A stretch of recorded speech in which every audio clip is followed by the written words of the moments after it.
குட்டீஸ் குட்டீஸ்ங்களா, எப்படி இருக்கீங்க? ஹார்ட் பக் என் சேனல் நேம். நான் ஒரு பாதை வரைகிறேன்.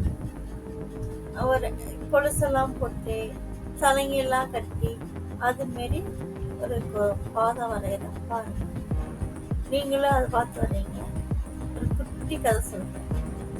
ஒரு ஒரு கிராமத்தில் ஒரு 3 ஃப்ரெண்ட்ஸுங்க இருக்காங்க. அவங்க 3 பேர் என்ன செய்றாங்க, ஜாலியாக கடைக்கு போகலான்னு டீ கடைக்கு போயிட்டு இருக்காங்க. போய் டீ குடிக்கலான்னு அங்கே போய் டீ குடிச்சிட்டு அங்கே இருக்க ஆளுக்கிட்ட ரொம்ப ஃப்ரெண்ட்ஸாக பேசிகிட்டு இருக்காங்க கடைக்காரர்கிட்ட. அப்போ கடைக்காரர் என்ன செய்கிறாரு, சரி 3 பேருக்கிட்டே ஒரு கதை சொல்லிட்டு ஒரு கொஸ்டின் கேட்குறீங்களா அப்படின்னு கேட்குறாரு. நீங்கள் என்ன கேளுங்க, நான் வேணா சொல்கிறோம் தெரிஞ்ச வரையும் அப்படிங்கிறாரு.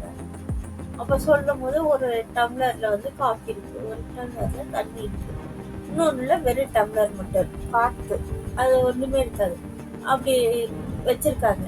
வச்சுட்டு இதில் எதில் 3லேயும் ஒவ்வொன்றும் வச்சுருக்கேன், நீங்கள் எதில் வந்து காஃபி இருக்குன்னு கண்டுபிடிங்க பார்க்கலாம் அப்படிங்கிறது. சரின்னு சொல்லிட்டு ஒவ்வொருத்தரும் ஒவ்வொரு மாதிரி யோசிக்கிறாங்க. எது தண்ணியை வந்து வாசனை தராதுல்ல, தண்ணி தராது. அது வந்து குளிர்காலம், இது காற்று இருக்காது, காற்று அவ்வளோக்கா தெரியாது. இந்த காப்பி இருக்கு பாருங்க, அது மட்டும் வாசனை வரும்ல, அப்படியே பார்க்கலாம். 3 பக்கத்தில் நின்றுட்டு அதை இதில் தொடாமல் பார்க்கும்போது வாசனை வருது. வாசனை வந்தோடனே இதுதான் காப்பி அப்படின்னு சொல்கிறாரு. ஓ சூப்பர், நீ கரெக்டாக கண்டுபிடிச்சிட்டேன் அப்படின்னு, நீ புத்திசாலித்தனமாக இருக்க, பரவாயில்ல அப்படின்னு அந்த கடைக்காரர் வந்து அவருக்கு வந்து நல்ல இது வாழ்த்துக்கள் சொல்றாரு. சென்னை அதோட விடாம இன்னொரு நாள் அது மாதிரியே போறானுங்க. மறுநாளும் போயிட்டு இருக்கும்போது அவர் பேசுறாரு, பரவாயில்லப்பா, நல்லா சூப்பரா சொன்னேன், நான் கூட மற்றவங்களாம் சொல்ல மாட்டேன்ட்டாங்க, நீ மட்டும் எப்படி கண்டுபிடிச்சியே அப்படின்னு சொல்லிட்டு அவரை புகழ்றாங்க. புகழ்ந்துட்டு இப்போ இன்னைக்கு ஒரு கொஸ்டின் கேட்குறேன், சொல்லுவியான்னு பார்க்குறாங்க. சொல்கிறேன் அப்படின்னு சொல்றாங்க. சொல்லிட்டு கதையை சொல்ல ஆரம்பிக்கிறாரு, கொஸ்டின் கேட்க ஆரம்பிக்கிறாரு. இன்னைக்கு ஒரே சூரியன் இருக்கு.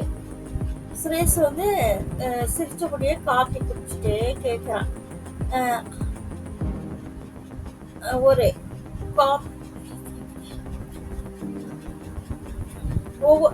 கொஸ்டின் கேட்குறாங்க. அது என்ன கொஸ்டின்னா, ஒவ்வொரு நாளும் நம்ம கூடயே வருவாமா, ஆனா ஒருபோதும் வீட்டுக்குள்ள வராதாமா, ஆனா நீ இல்லாம நான் மட்டும் தோன்ற மாட்டேன், நான் யார் அப்படின்னு அந்த கொஸ்டின் கேட்குறாரு கடைக்காரர். கேட்டோன்னே அந்த இன்னும் 2 பேர் இருந்தாங்க போல, அவங்களுக்கு வந்து சொல்ல தெரியல. அதனால இவன் என்ன சொல்றான், கரெக்டா இவன் சொல்ல ஆரம்பிக்கிறான்.